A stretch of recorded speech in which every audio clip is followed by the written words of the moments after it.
Hello guys, welcome back. So in this lesson, we'll be looking at how to navigate in the 3D viewport. So how do I rotate around the 3D viewport? So you just have to press the middle mouse button, just like so. You press the middle mouse button to rotate around. Then you scroll in and out to zoom in and out. You scroll on the middle mouse button to zoom in and out. Then you move around or you pan by pressing shift then middle mouse button. Shift and middle mouse button. So you can take a look at, okay, let me bring it. You can press shift and pan. Scroll on your scroll view to zoom in and out. Click on the middle mouse button, move around to rotate around the 3D viewport. Okay, so how do I move the object around? Okay, so before we get started in moving the object, we have to understand something.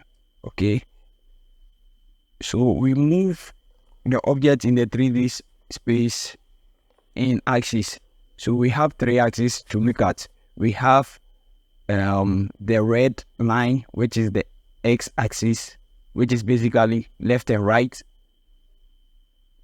We have the y-axis, which is the green line, which is basically front and back.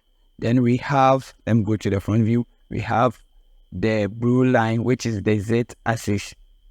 The z-axis, which is basically top and down, or up and down, up and down. Okay, so we have the green for front and back, which is the y-axis. We have the red for left and right, which is the x-axis, and we have the up and down, which is the blue color, and the z-axis. So with that knowledge in mind, how do I move my object along the green line, which is the y-axis? How do I move in the x-axis, and how do I move in the blue line, which is the z-axis? So you can move your object by selecting it, then selecting this move tool. So bringing up this move tool, we have the arrow pointing to individual axis or the axis respectively.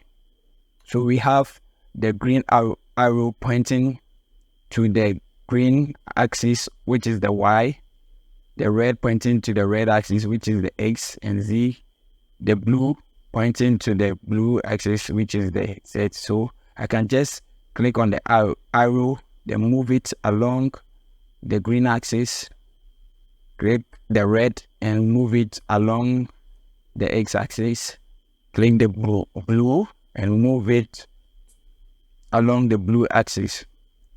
Okay, we can also, coming down to the next tool, we have the rotation tool. So clicking on the rotation tool, the arrow will change to these curves. So the curves is indicating a rotation curve, a rotation symbol, right? So if I click on the red and try to move it around, it will rotate on the x-axis, rotating around the x-axis, right? So if I click on the blue, it will rotate not along, around the z-axis. Then if I click on the green, it will rotate around the green axis. Okay, a quick tip for you. So after I've performed several manipulation, rotating, moving, how do I bring it to my default, how it was before, the default settings? So I will press Alt plus G, which means reset the object to where I moved it from. So basically the default location before I moved it. Alt plus G will bring it back to that place. Alt plus R will bring it back to a default rotation, orientation, how it was before I rotated it. So coming back to the next tool, so we have the scale tool. So the scale tool basically also works in a similar way. So if I click on that square at the end of the line, it will scale along the x-axis, the same as if I click this to scale on the green axis, which is the y. Then if I click here, it will scale on the z-axis, which is the blue. Okay, so similarly, I can press Alt plus X, which means bring it back or scale it to how it was before I scaled it. So Alt G will bring it back to where it was. Alt R will cancel any rotation performed on it. Alt S will cancel any scale performed on the object. So coming back to the next tool, we have the transform tool. The transform tool is basically the combination of the move, rotate, and scale, right? So if we look closely to it, we can see we have the move, which had the arrow, we have the scale, which had this cube, and we have the rotate, which was basically a curve around the object. Okay, so I can move at the same time, I can scale on the same without going for another tool, and I can rotate around. So this is a beginner friendly tool where you can move, rotate, and scale at the same time with using only one tool. Okay, sometimes it's very helpful, other times it's just gets in the way, right? Okay, so basically that's it. As a beginner, using this tool to rotate, move, and scale your object will be very helpful for you. But you can also press G to move the object. Press G to move the object and place it anywhere you like. Or press G will bring it back.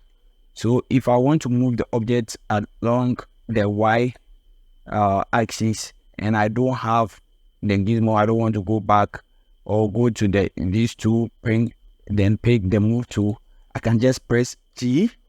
Then I know that G can move the object anywhere, but I want to move it only on the Y axis. So I will press Y. So it will restrict it to only on the Y axis. So I can move it back and front on the Y axis. Okay. Now I don't want to move it on the Y axis. I want to move it on the X axis. So I can just switch from Y to X and it will move it on the X axis, right? I don't want to move it on the X axis anymore. I want to move it on top and down, which is the Z. So I will press Z and it will restrict it to only the Z axis, right? Okay. So I want to move it on both the X and the Y axis, but I don't want it to move on the Z axis, which is the up. Okay, so I will press G for grab, then Shift plus Z. So which means I want to move, Shift plus Z means I want to move the object on X and Y, but not on the G. So you can see I'm moving it on the X and Y, but not go it that. If I even move the mouse up or down, it doesn't go. So if I release the Z, right now I can move it up and down, right? You can see. But if I press Shift G, it will restrict it to only the X and Y axis, right? Okay. So if I move an object and I want to cancel the move that I'm making, I can just right click on the mouse and it will cancel the transformation. So if I want to move it here, no, okay, I don't want to move it anymore. I just right click, then it comes back to where I picked it from. It's very helpful, so you should take note of it. So that's pretty much it for navigation and moving around the 3D viewport. So I encourage you to practice all the shortcut keys, the move tool. I highly recommend that you practice it very much before moving on to the next lesson. Thanks for watching this video. See you in the next lesson.